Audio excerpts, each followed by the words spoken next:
Welcome to Beating Cancer Daily. Beating stage 4 cancer for 30 years still takes my breath away every time I say it. I'm Saranne, founder of the ComedyCures Foundation, and I hope you'll join me for just a few minutes daily for the next 365 days so we may laugh, learn, maybe cry a little as we live our best days beating cancer daily together.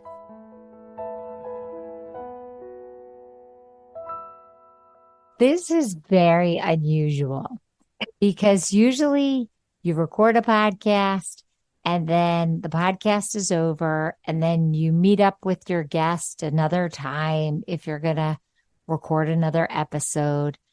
But I just recorded an episode with Missy and we started to talk and she said something and I literally said to her, let's record another episode. And Missy Hall is a comedian. I hope you've heard the other episodes that we did. We have so many episodes together. She is a comedian, but also a recent cancer survivor. And she's allowed us to take the journey with her. And while we're taking the journey, she and I talk a lot about comic perspective, and we teach you how to develop your comic perspective. And we let you into a writer's room feel of how comedians develop material and how they see the world through a funny lens, even when things are very traumatic. So the episodes I think are really cool, and so does Missy. But as we were ending the episode, Missy, I'm going to let you say what you said. Okay. Saranne says she is going to go help someone move. People, it's 9:17 p.m. And she said, oh, we're moving at 11. And I'm like, what are you doing? That doesn't happen. People don't move at 11. And I'm picturing Saranne with a family of raccoons somewhere. Like, what are you doing? I have lived my whole adult life trying to avoid helping people move. The fact that you were going to do it at 11 p.m. on a weeknight is the weirdest thing I have ever heard. It's seriously, it is the weirdest thing I have heard. I have boundary issues. In the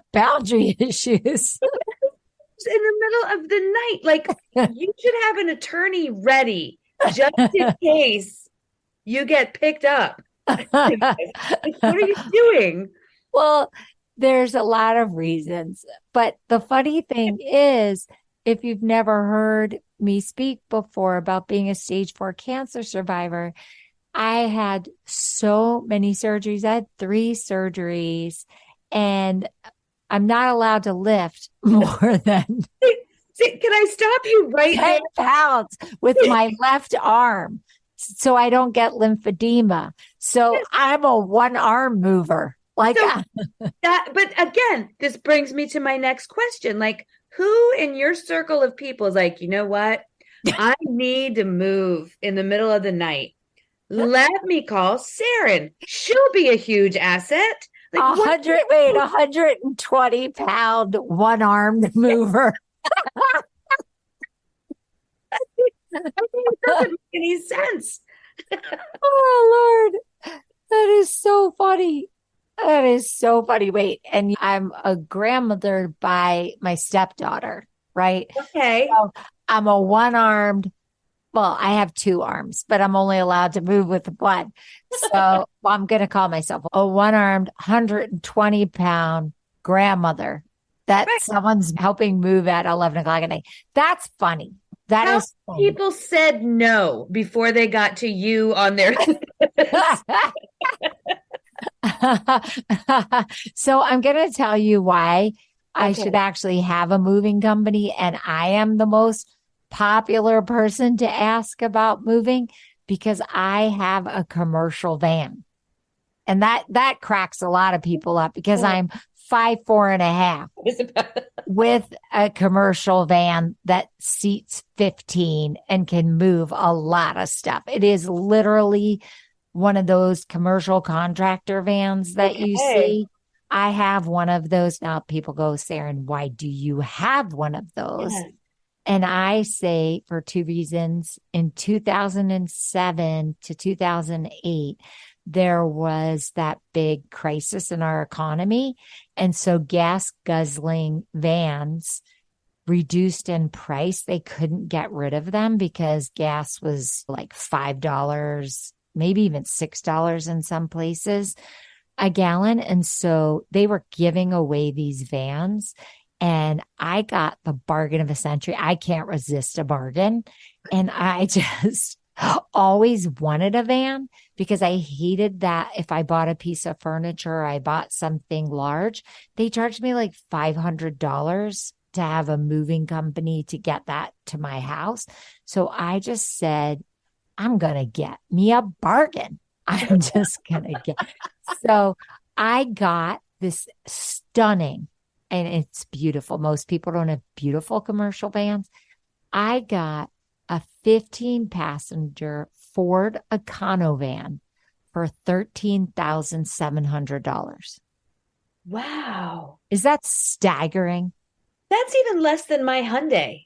I know. And what happens is every contractor that comes Wow. to my house literally tries to buy it for more than I paid for it because it only has like 48,000 miles on it. Are you I serious? know it's not my everyday car. So Well, thank goodness for that. but I'm so tiny and I jump out of this monstrous thing to get gas or to unload it. And it just gets attention because I'm so tiny and I jump out of this thing. But I have just been really generous of spirit in the sense that I help people move but you know what? I loan it to my charity and it drives our comedians to the live shows. It brings a lot of sets and props and giveaways. I use it for Midnight Run, where we bring food and supplies to homeless people through the New York area. It just does so much good. I call it like a mitzvah mobile, like the Oh, good I deed love that. mobile. Yeah. Yeah. And it's just served in such great ways. And so people who want to move, and they want to move either fragile things or they want to move just enough to fit in the van, but not enough to like get a whole moving company.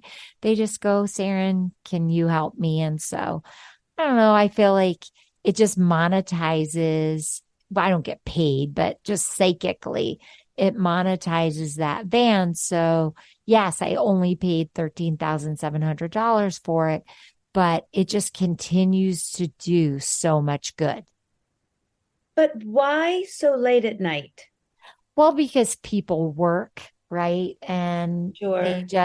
they have to do it after work or before work. And in this case, the apartment building has a lot of crazy requirements about moving. And so they want to try to sneak in the stuff Ah, when people aren't focused and not okay. pay all the fees and things that people have to do to move. And so it's just like stealth Okay. and This and makes more sense. yeah, it's like a stealth thing. And I get it. We've all been there. We've been young and not had Sure. the opportunity to like do it. And so they just were like, will you help me? But just know we could get shut down. And I was like, no, I get it. Like we're doing it unconditionally. We're hoping that it gets into your apartment before it gets blocked. And I don't Nice. know. I like crazy challenges. And this is like a little bit of a challenge. I'm like a challenge person. I like to achieve things that people don't think can happen. So, but I'm trying to remember the last time or the other time we recorded and I was doing something at 11 o'clock at night. You were going to visit somebody. Oh, yeah. It was a patient. That's right. It was a patient and they just needed a visit. And I was busy all day between running the charity and speaking. I think we also had a writer's room that day. And I think I was teaching stage 4 cancer patients on a virtual. And then we were recording the podcast. And so the first minute I had free was like 10, 11 o'clock at night. And I had promised them that I would visit, and patients have insomnia. So a lot of times they're awake, and that's when they have the hardest time. And I'm a night owl. So I just knew that it wouldn't be a problem to go visit. I mean, I wake up 5:30, 6 o'clock every day, and yet I love the night. So that's what I was doing. But and again, it just makes me feel like such a clunker because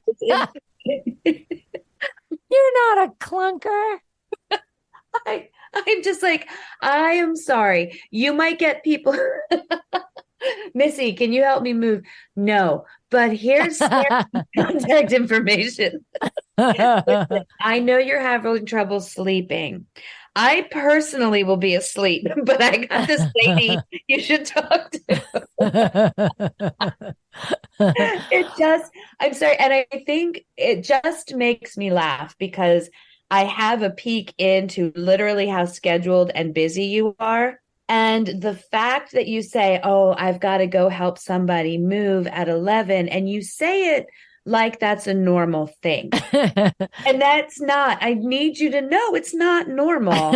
And it is beautiful that you're willing to do it. But I feel like when you're just telling me something like that, you should preface it with, you're not going to believe this, but I'm going to go do this. Just don't throw it out there because it's not normal.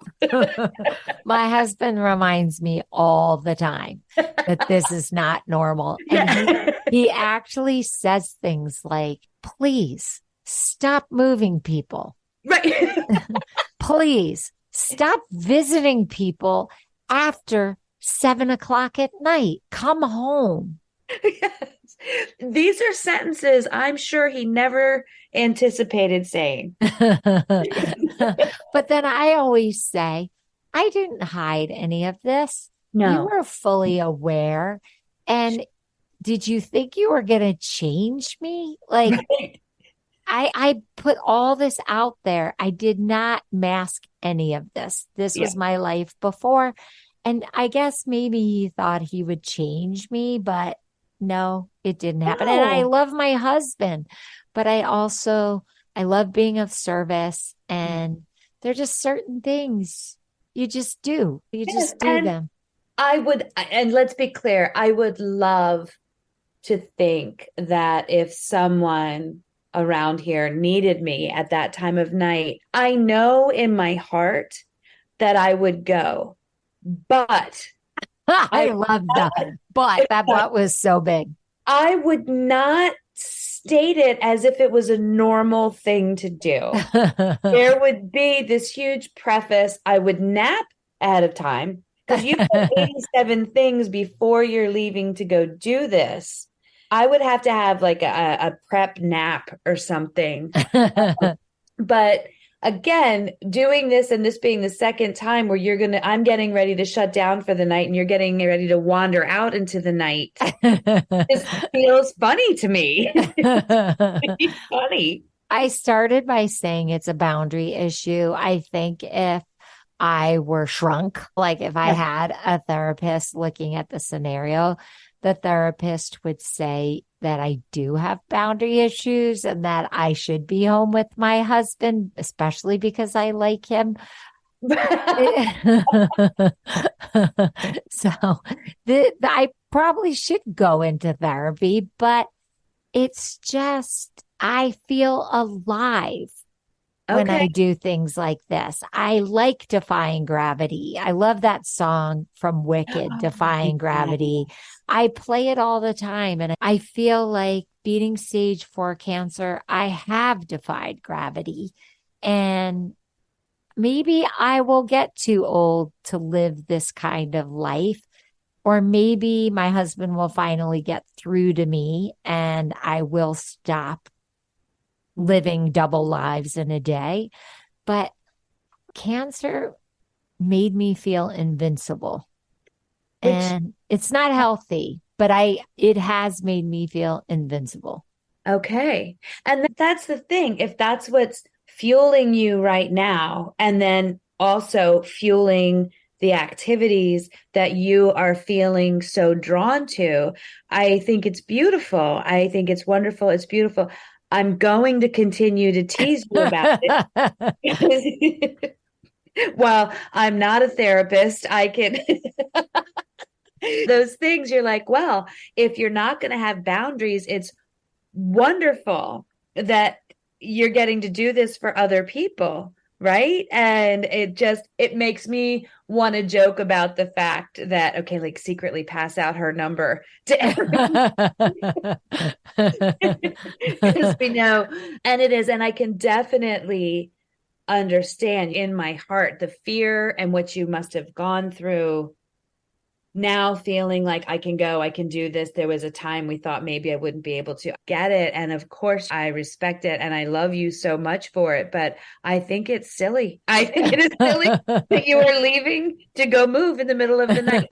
Well, However, I I hope it goes also well. wait, I also think that our research patients asking me to do a podcast and then asking if it would be daily, and then me writing out 200 episode concepts in 48 hours, and then going, okay, there's no funding, but I will do a 365-day podcast.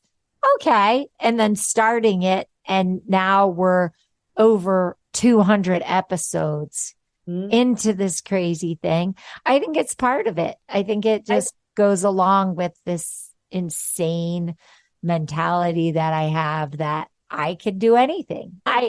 It's fun. It's fun trying, and it's really fun not failing, but just knowing that I could rise to the occasion is great. Yeah.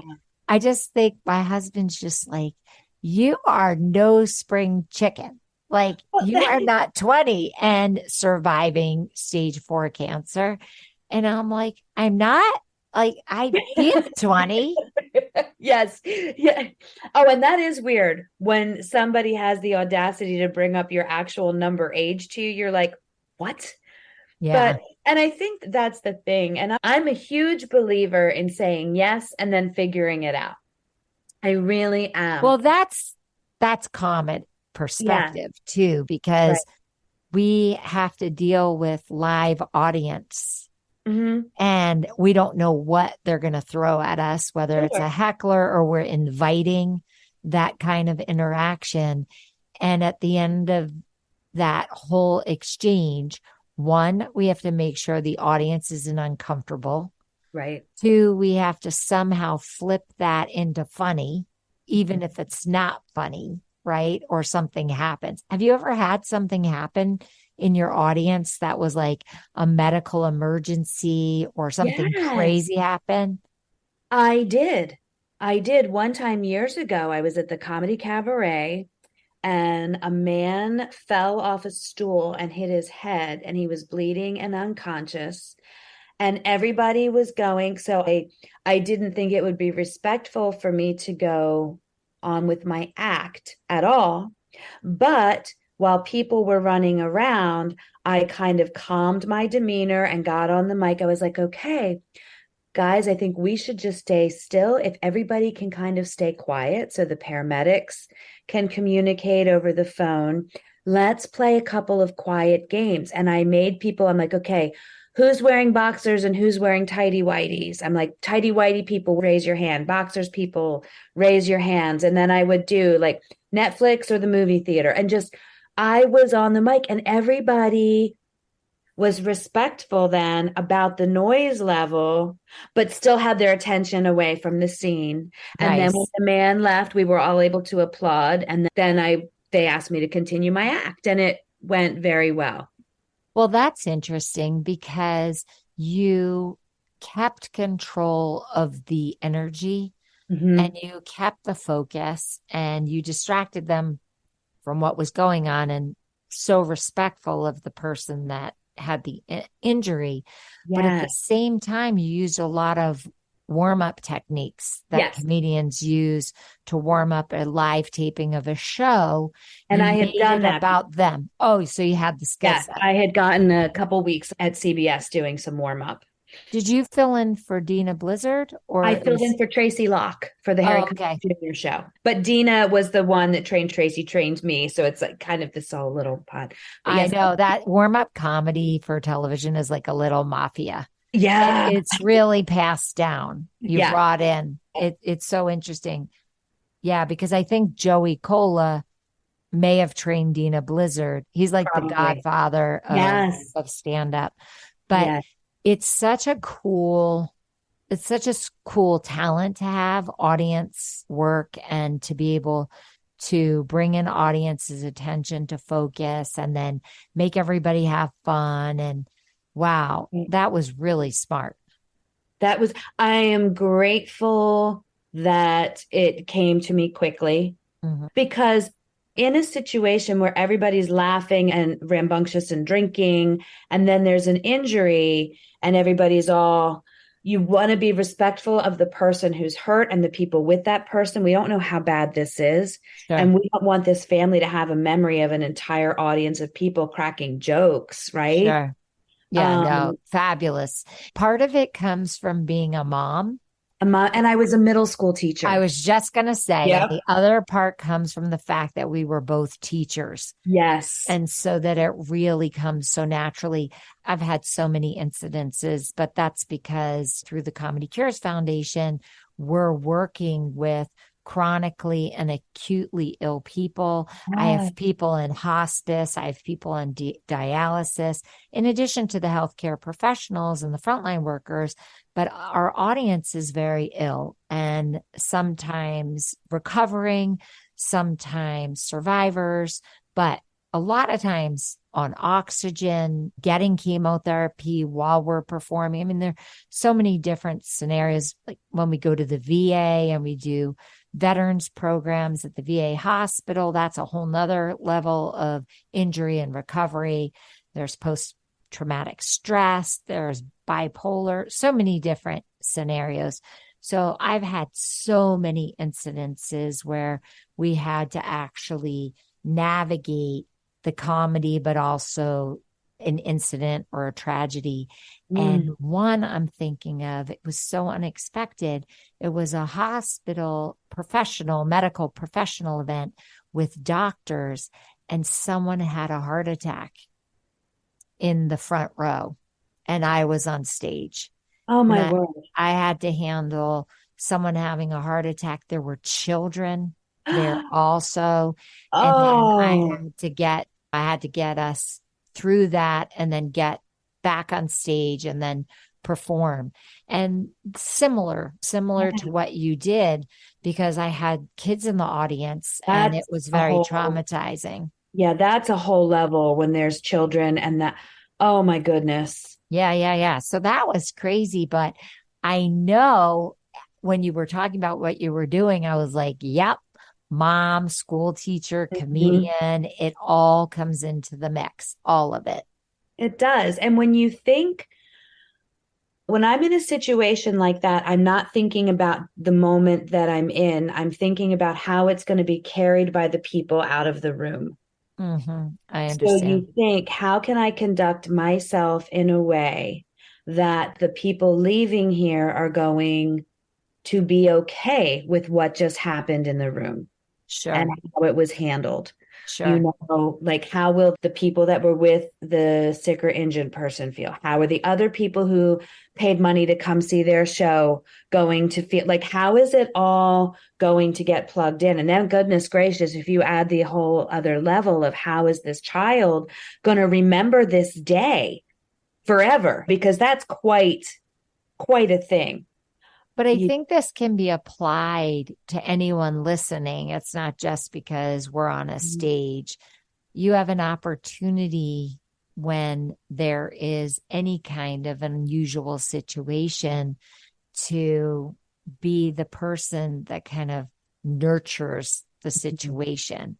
And there is a way to use your playfulness or your comic perspective to help. I love people getting the chance to think of you and your van in the middle of the night and know that you can reach out to me for anything except for help moving, because I'm not. That's it's just too much. Too much. Again, a callback by Yes. Missy. She went back to the humor about the van, and that's what comedians do. Their mind just works so quickly in that way, and they punctuate. And she went there to punctuate the episode, put closure on the episode with a callback to how this all started. And Missy, you just live and breathe comic perspective. I'm so glad that you're healing, that your cancer journey has been an easier one for you than what you had expected, and that what the doctors prophesied, that you would be able to go through this and continue your comedy. That's all manifested for you. And I'm just so honored to do this with you. If you want to stalk Missy, you can. She and her husband, Jeremy, who is also a comedian, have a live date night on Facebook that you can listen to. And I'm just so happy that you get to do that with him. What a fun date night. And you can find Missy Hall on social media, or just go to ComedyCures.org and click the record button and talk to me. Go through the podcast section, or just go to the menu and hit the contact button and write to me.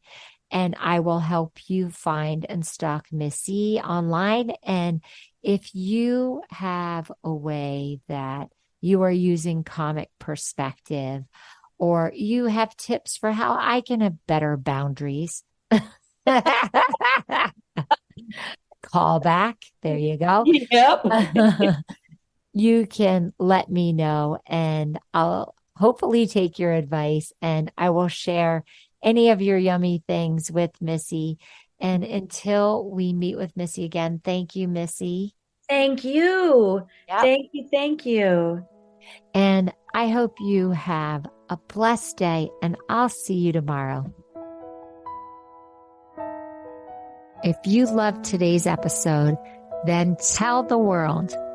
Why? Because Beating Cancer Daily and our membership circle are both a listener and donor supported experience. So the more people you tell and the more people that join us, the more robust and interesting programs our nonprofit, the ComedyCures Foundation, can bring to you throughout the year. I really want you to go to ComedyCures.org. And of course, I always want you to make a donation. It's tax deductible to the extent allowed by law.